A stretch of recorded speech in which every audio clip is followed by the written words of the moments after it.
I don't even know who the f you are. I mean, everyone loves KSI. My name's Leo, I'm a teenager from a small town called Stevenage. And it's true, I am addicted to YouTube boxing, YouTuber boxing, whatever you want to call it.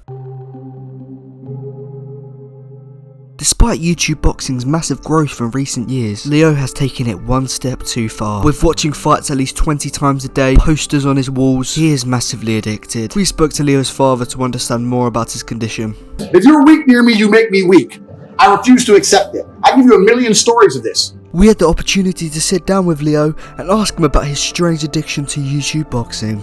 So Leo, tell us, what actually is YouTube boxing? Oh, so YouTube boxing.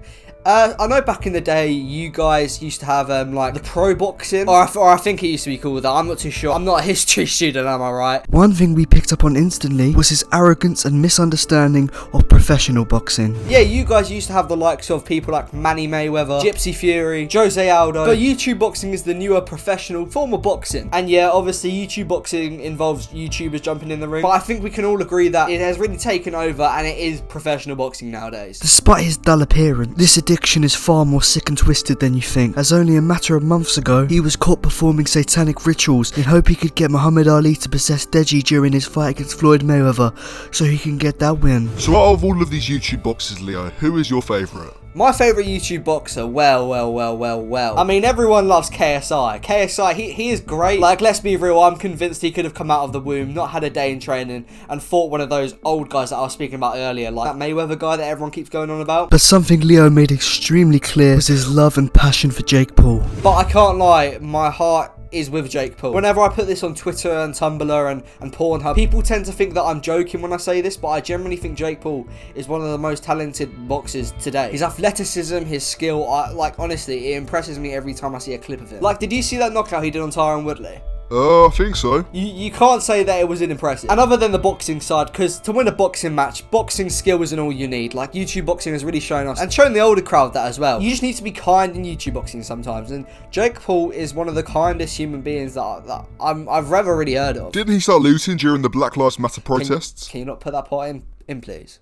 Despite Leo knowing this is a problem, he emphasised to us that he is not going to change. Why did you agree to let us come and speak to you today, Leo? Well, I mean, it's not for me, let's be honest. I do have this addiction to YouTube boxing, but I will happily live with it. Although there is a couple of guys that do also have the same addiction as me, and I am scared for them. Like, there is this guy called Edward Hearn. Leo is talking about Eddie Hearn, one of boxing's biggest and most famous promoters. Eddie Hall, Do you mean Eddie Hearn? Yeah, that guy. Like, realistically, I don't know who he is, you don't know who he is. People who claim to be real boxing fans, they don't know who the hell this guy is. And he has this addiction, and he just rambles on about Jake Paul, KSI, Salt Puppy, when to be honest, it's none of his business. So I just want to raise some awareness so people know that you can get help if you want. Me, personally, I'm not going to get any help. I love YouTube boxing. It's the best thing that's ever happened to me. We were able to speak to Eddie Hearn, and he showed us some of the abuse Leo was sending him over the internet.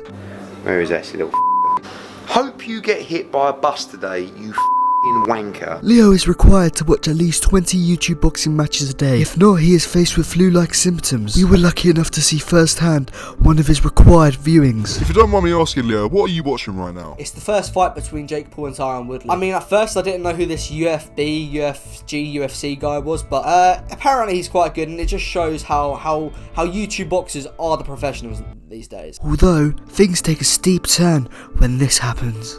Oh, I don't even want to watch anymore. It's making me feel sick. So this Tyron Woodley guy, he threw an illegal punch, and like, he didn't go down because of his amazing footwork and stamina, but that did really disgust me. What would you say to people that don't support YouTube boxing? I think it's a bad thing. I mean, look, I'm a fair guy, but YouTube boxing is boxing. In all honesty, when people call it YouTube boxing, that does offend me a little bit, because it has revolutionized the whole boxing scene. And I do generally think that everyone on the YouTube boxing roster can beat these so-called pros that everyone's hyping up. It is reported 3,400,025 people die a year from YouTube boxing cringe. This is one of the reasons that people are worried for Leo and his sick addiction. That Josh Bruckner versus Chase Demore fight, in comparison to that Tyron Fury versus that Dayton Wilder fight, listen, there's no comparison. YouTube boxing is the thing now. If you don't like it, go. Leo asked if he could take some time out of the interview, so in his words, he could expose some dirty waste men. And I'm going to take this time to expose a lot of people in the boxing industry. During the Deji versus Floyd Mayweather fight, that referee was such an old school boxing fan. He doesn't like YouTube boxing. That's why he decided to call the fight off, even though Deji had just given Floyd Mayweather a black eye and they were drawing at the time. Listen, I know it, you know it, boxing is corrupt. They're trying to save these traditional boxers from the YouTube boxing wave. But I'm sorry, ladies and gentlemen, the YouTube boxing wave is just going to crash down all these old school boxers and these old people. If they don't die already from old age, because that's like they're all old, YouTube boxers and YouTube boxing is going to take them one way or another. I assure you that. And considering YouTube boxing is only getting bigger, us and all of Leo's 22,000 subscribers are incredibly worried for his safety. What YouTube boxing fights are you looking forward to watching in the future? Oh, there are so many fights. There's KSI versus Jake Paul, which will be the pinnacle. I've heard that's already sold 5 million pay-per-views. I don't know if I can say that. I've just heard that from my sources. That must be one of the most viewed boxing pay-per-views of all time, and it hasn't even happened yet, so that speaks volumes. Slim versus Aniston Gibb, apparently that's going to be in Egypt. I'm so excited for that fight. And Aiden Ross versus Canelo Alvarez. I'm excited for this one. I think it's a bit of a mismatch, because his power, his speed, his timing. Realistically, Canelo won't know what to do, and apparently that's going to happen on the Misfits 9 card in Ipswich. So it's a good time to be a YouTube boxing fan. Out of everyone in the entire YouTube boxing scene, who don't you really like? You know what? The YouTube boxing scene is very professional. See, I wouldn't say I dislike anyone. What about that Joe Weller guy who threatened to beat you up in a car park? I told you not to bring that up. You know what, man? That just sounds like you're projecting something that you do onto me. I'm my own person. I don't even know who the you are. You set this interview up. I don't have a clue who you are. Although Leo apologised after becoming extremely angry about a comment that our interviewer made, it was a perfect example of the way that he mimics Jake Paul and thinks that he can act the way that he does. You know, a lot of people try to project their mindsets onto me. And that just sounds like you're projecting something that you do onto me. I don't know who the you are. I don't even know who the you are. My PR team set up this interview. You set this interview up. I don't know who. I don't have a clue who you are. Once again, Leo, I'm very sorry for that. Thank you for coming on. It's been my pleasure. Thank you for the time. I'm sorry I'm being stupid. I never actually asked for your name. What's your name, sorry? I feel terrible that I'm living in your head rent free.